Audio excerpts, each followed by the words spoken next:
रोजगार मेला युवा सशक्तिकरण और देश के विकास में उनकी भागीदारी को मजबूत करने के लिए किए जा रहे समर्पित प्रयासों का एक शक्तिशाली माध्यम बनकर उभरा है।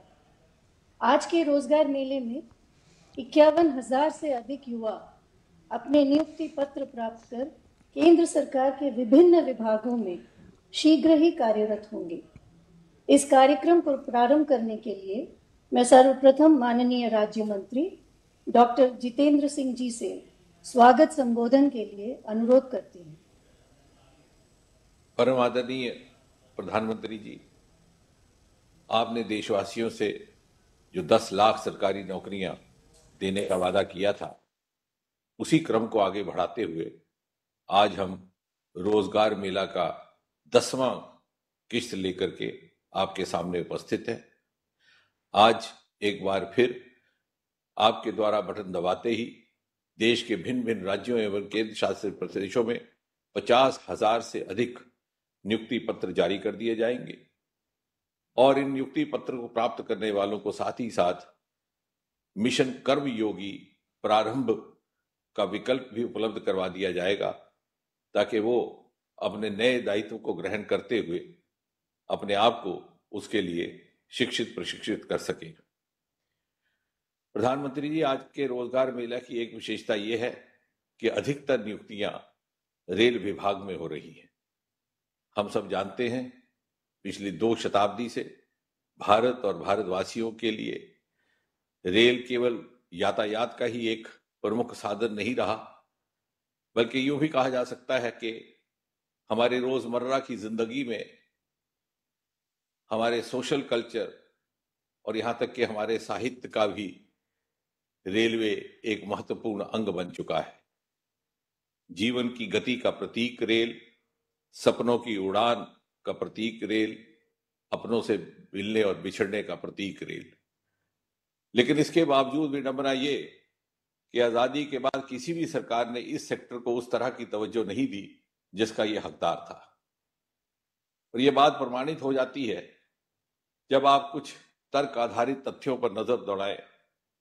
तो उदाहरण के तौर पर देखा जाएगा कि आजादी के बाद लगभग 65 वर्ष में 2014 तक 14,985 किलोमीटर रेल ट्रैक स्थापित किए गए और उसके उपरांत मात्र 9 वर्षों में आपके कार्यकाल में ये लगभग मात्रा दुगनी हो गई और 25,000 किलोमीटर तक रेल ट्रैक स्थापित होने में और करवाने में हम सफल रहे।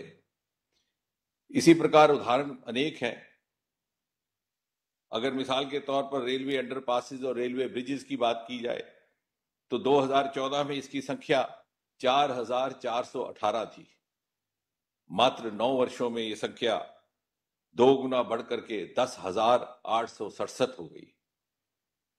विश्व का सबसे ऊंचा रेल का पुल भी हिंदुस्तान में निर्माणित हुआ है, जम्मू कश्मीर के रियासी जिला में, और कश्मीर घाटी को पहली बार बाकी देश के साथ रेल के माध्यम से जोड़ने का काम भी आप ही के कार्यकाल में संपन्न हो रहा है।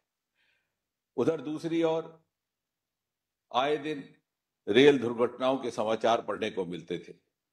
सन 2014 का यदि हम आंकड़ा देखें तो प्रतिवर्ष औसतन 171 रेल एक्सीडेंट्स हुआ करते थे। मात्र 9 वर्षों में आपके नेतृत्व में एनडीए की सरकार के दौरान यह संख्या 171 से कम होकर के केवल 71 प्रतिवर्ष रह गई। इतना ही नहीं, आपने अनेकों नए प्रयोग किए। सन 2014 से पहले वंदे भारत का किसी ने नाम तक न सुना था। आज 34 से अधिक वंदे भारत दौड़ रहे हैं और अभी हाल ही में आपने आरआरटीएस रैपिड ट्रेन को झंडी दिखा करके लोकार्पित किया और आप ही ने अमृत भारत स्टेशन का एक नया कॉन्सेप्ट हिंदुस्तान को दिया। और आज ये जो युवा कर्मी रेल विभाग में अपनी जिम्मेवारी संभालने जा रहे हैं, ये भारत के वो भाग्यशाली नागरिक हैं जो अमृतकाल के अगले 25 वर्षों में भारत की तीव्र गति की प्रगति यात्रा के साक्षी भी रहेंगे और सन 2047 में शताब्दी भारत की रेलगाड़ी का संचालन करने का काम भी इन्हीं के हिस्से में आया है। प्रधानमंत्री जी, आज के रोजगार मेला की एक और विशेषता है और वो ये कि इन 50,000 नियुक्ति पत्रों में से लगभग 21% महिलाओं को दिए जा रहे हैं।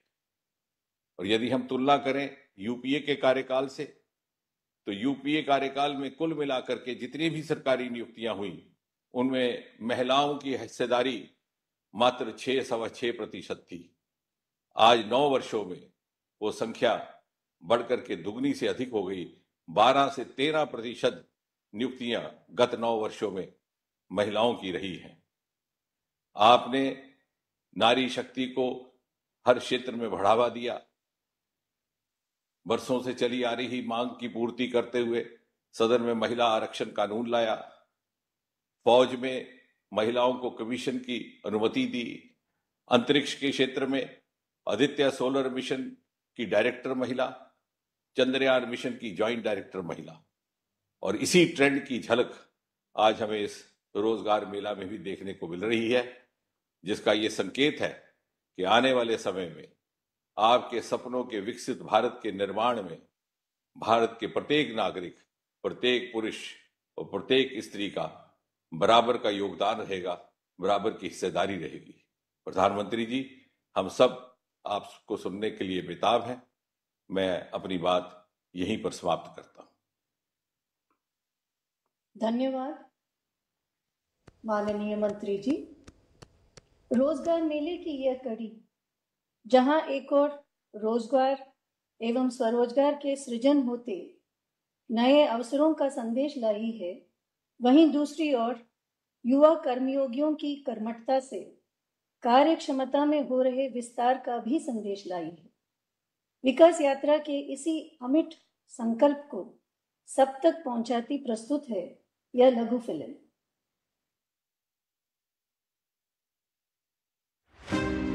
नया भारत, अभूतपूर्व ऊर्जा, अडिग संकल्प और सामूहिकता के सामर्थ्य के साथ विश्व पटल पर नित नई बुलंदियां छू रहा है। चाहे नवाचार हो या स्टार्टअप्स, मेक इन इंडिया हो या स्किल इंडिया, मिशन चंद्रयान की सफलता हो या एशियन गेम्स में अद्वितीय शतकीय प्रदर्शन, नारी शक्ति और युवा शक्ति देश की उपलब्धियों के केंद्र में है। केवल 9-10 सालों में ये सब इसलिए संभव हुआ क्योंकि देश को माननीय प्रधानमंत्री श्री नरेंद्र मोदी जी के रूप में एक दूरदर्शी और निर्णायक नेतृत्व मिला है। मोदी जी के नेतृत्व में आज देश में आशा और विश्वास है, कैन डू की स्पिरिट है और नेशन फर्स्ट का संकल्प है।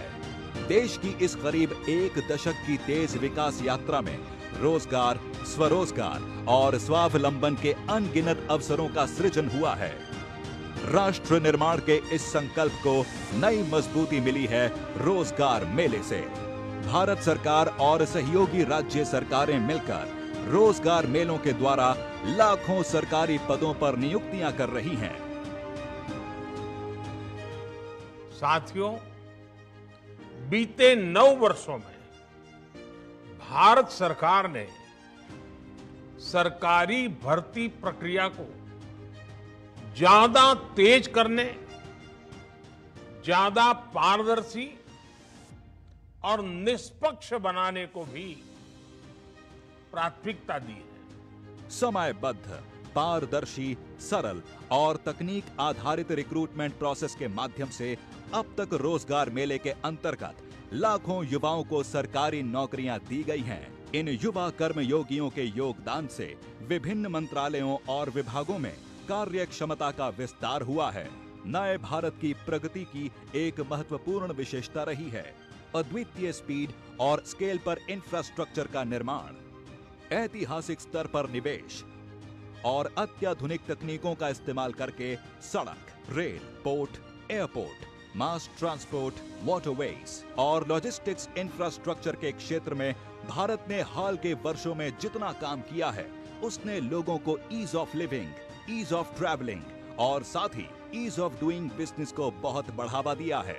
इन सेक्टरों में हो रही प्रगति के कारण रोजगार के कई अवसर बने हैं और साथ ही इनसे जुड़े सरकारी पदों पर बड़ी संख्या में रोजगार मेले के माध्यम से नियुक्ति की जा रही है। पिछले कुछ महीनों में रोजगार मेलों के माध्यम से करीब 1.5 लाख अभ्यर्थियों को तो सिर्फ भारतीय रेल में ही नियुक्त किया गया है।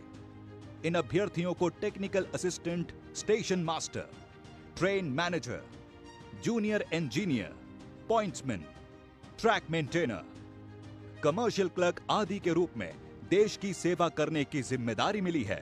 आज रोजगार मेले के माध्यम से 51,000 से अधिक युवाओं को विभिन्न मंत्रालयों एवं सरकारी विभागों में नौकरी के लिए नियुक्ति पत्र सौंपे जा रहे हैं।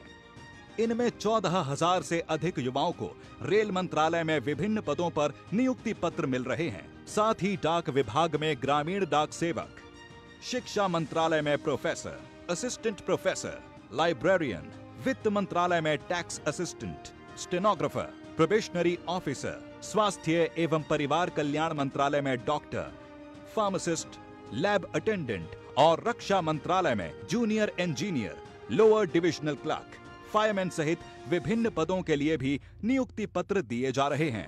अमृत काल में रोजगार मेले के माध्यम से सरकार की कार्य प्रणाली का हिस्सा बन रही ये अमृत पीढ़ी राष्ट्रीय लक्ष्यों और संकल्पों की सिद्धि में निर्णायक भूमिका निभाएगी। युवाओं के करियर को नई दिशा देते ये रोजगार मेले सुनहरे भारत की तस्वीर को प्रकाशमान कर रहे हैं।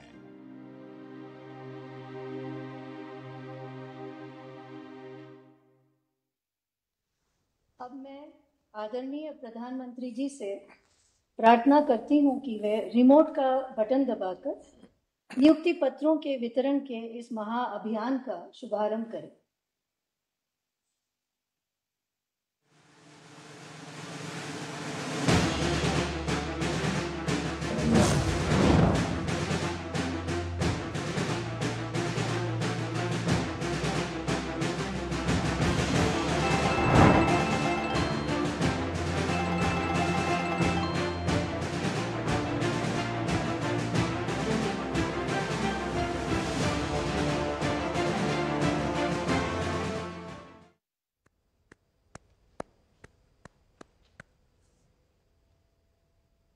मैं आदरणीय प्रधानमंत्री जी से निवेदन करती हूं कि वे रोजगार मेले के इस विशेष अवसर पर अपने आशीर्वचनों से हम सभी को तथा राष्ट्र की युवा महाशक्ति को अनुग्रहित करें।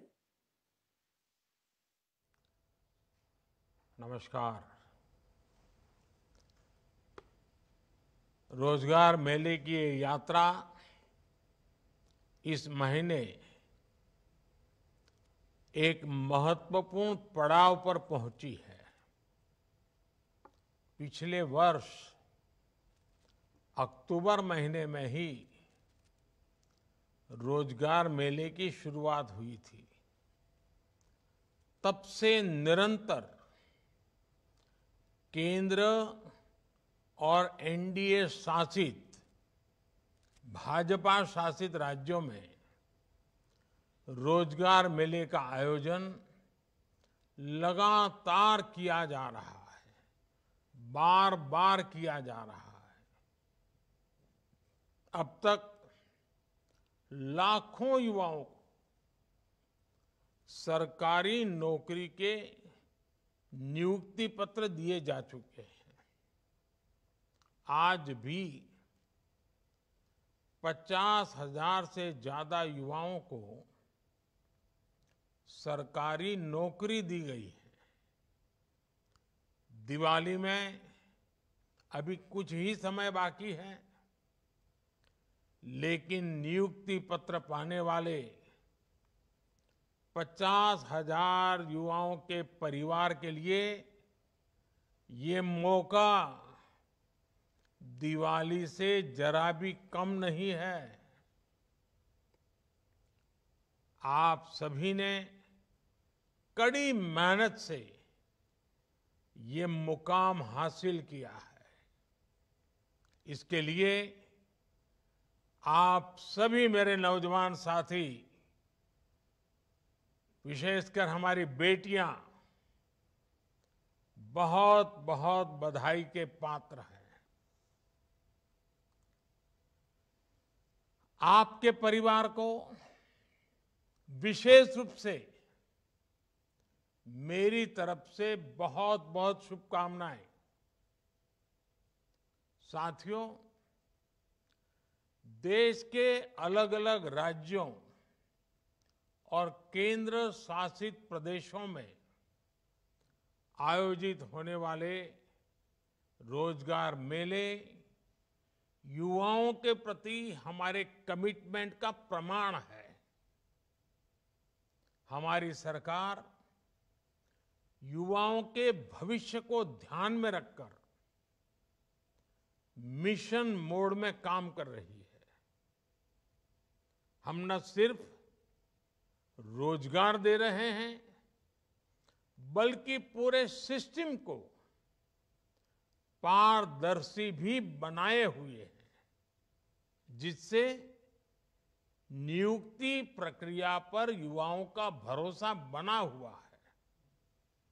हमने भर्ती प्रक्रिया को न सिर्फ स्ट्रीमलाइन किया है, बल्कि कुछ परीक्षाओं को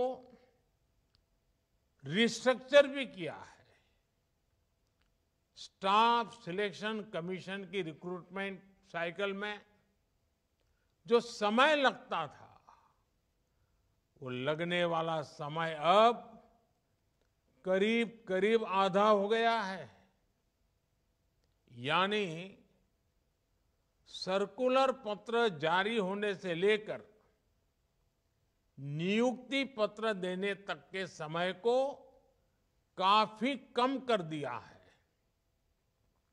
इससे युवाओं के समय की बड़ी बचत हुई है।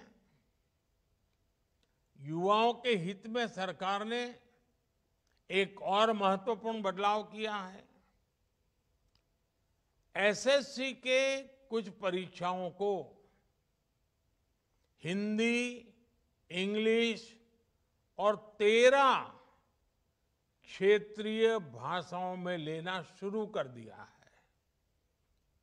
इससे बड़ी संख्या में उन युवाओं को नौकरी के लिए आवेदन करने का अवसर मिल रहा है, जिनके रास्ते में भाषा की दीवार खड़ी थी। साथियों, आज भारत जिस दिशा में आगे बढ़ रहा है, जिस तेजी से आगे बढ़ रहा है, उससे हर सेक्टर में रोजगार के नए अवसर तैयार हो रहे हैं। आपने देखा होगा, कुछ ही दिन पहले गुजरात के धोरडो गांव को, आपको पता होगा धोरडो कच्छ जिले में पाकिस्तान की सीमा पर का गांव है। इस धोरडो गांव को यूनाइटेड नेशंस ने बेस्ट टूरिज्म विलेज के रूप में सम्मानित किया है। इससे पहले कर्नाटका के होयसला मंदिरों और पश्चिम बंगाल के शांति निकेतन को वर्ल्ड हेरिटेज साइट की पहचान मिली है। आप कल्पना कर सकते हैं कि इससे यहां पर्यटन की संभावना और अर्थव्यवस्था के विस्तार की संभावना कितनी बढ़ गई है। पहले पर्यटन बढ़ने का सीधा मतलब है कि वहां रोजगार के नए अवसर तेजी से बढ़ेंगे, जिसका फायदा ये टूरिज्म का ही तो परिणाम है, जिसका फायदा आसपास के होटल, छोटे छोटे दुकानदार, बस चलाने वाले, टैक्सी चलाने वाले, ऑटो रिक्शा चलाने वाले, इवन टूरिस्ट गाइड के काम करने वाले, हर किसी को लाभ होता है। ऐसे ही स्पोर्ट्स क्षेत्र, ये ऐसे सेक्टर भी हैं जो रोजगार के नए अवसर तैयार कर रहे हैं। नेशनल इंटरनेशनल खेलों में हमारे खिलाड़ी ऐतिहासिक प्रदर्शन कर रहे हैं। ये उपलब्धियां हमारे देश के स्पोर्ट्स लैंडस्केप में भी बड़े बदलाव और विकास का संकेत है। और जब स्पोर्ट्स सेक्टर का विकास होता है तो सिर्फ बेहतर खिलाड़ी ही तैयार होते हैं ऐसा नहीं है, बल्कि इससे ट्रेनर्स, फिजियो, रेफरीज और स्पोर्ट्स न्यूट्रिशंस जैसे अनेक नए अवसर तैयार होते हैं। साथियों, हम रोजगार देने वाले ट्रेडिशनल सेक्टर्स को मजबूत कर रहे हैं और इसके साथ ही हम रिन्यूएबल एनर्जी, स्पेस, ऑटोमेशन और डिफेंस एक्सपोर्ट जैसे नए सेक्टर्स को प्रमोट कर रहे हैं। ड्रोन टेक्नोलॉजी में संभावनाओं के नए द्वार खुल गए हैं। आज किसान ड्रोन्स का क्रॉप असेसमेंट और न्यूट्रिएंट के छिड़काव में उपयोग धीरे धीरे बहुत बढ़ रहा है। स्वामित्व योजना के तहत ड्रोन्स का लैंड मैपिंग में उपयोग हो रहा है। आपने कुछ दिन पहले एक वीडियो देखा होगा। हिमाचल प्रदेश के लाहौल स्पीति में आईसीएमआर ने ड्रोन की मदद से एक जगह से दूसरी जगह दवा पहुंचाई। इस काम में पहले 2 घंटे का समय लगता था, लेकिन ड्रोन की मदद से ये 20, 25, 30 मिनट में ही, उससे भी कम समय में काम हो गया। ड्रोन्स ने बड़ी संख्या में स्टार्टअप्स को भी बढ़ावा दिया है। इस क्षेत्र में हो रहे निवेश से युवाओं को नए तरह के ड्रोन्स की डिजाइनिंग में मदद मिल रही है। मेरे परिवारजनों, इसी महीने हमने पूज्य बापू की जयंती भी मनाई है। गांधी जी ने चरखे को स्वदेशी और कर्मयोग के एक शक्तिशाली प्रतीक के रूप में इस्तेमाल किया। जो खादी अपनी चमक खो चुकी थी, उसकी चमक भी अब वापस लौट आई है। 10 साल पहले खादी की बिक्री 30,000 करोड़ रुपए के आसपास थी। अब ये 1.25 लाख करोड़ रुपए को भी पार कर गई है। इससे खादी और ग्राम उद्योग सेक्टर में अनेक रोजगार के नए अवसर बने हैं। विशेषकर महिलाओं को इससे बहुत मदद मिली है। साथियों, हर देश के पास अलग तरह का सामर्थ्य होता है। किसी के पास प्राकृतिक संसाधन होते हैं, कोई खनिज से संपन्न होता है, तो किसी के पास लंबे समुद्र तट की ताकत होती है। लेकिन इस सामर्थ्य का उपयोग करने के लिए जिस सबसे बड़ी ताकत की आवश्यकता होती है, वो होती है हमारी युवा शक्ति। युवा शक्ति जितनी ज्यादा मजबूत होगी, देश उतना ज्यादा विकास करेगा। आज भारत अपने युवाओं को स्किलिंग और एजुकेशन के द्वारा नए अवसरों का लाभ उठाने के लिए तैयार कर रहा है।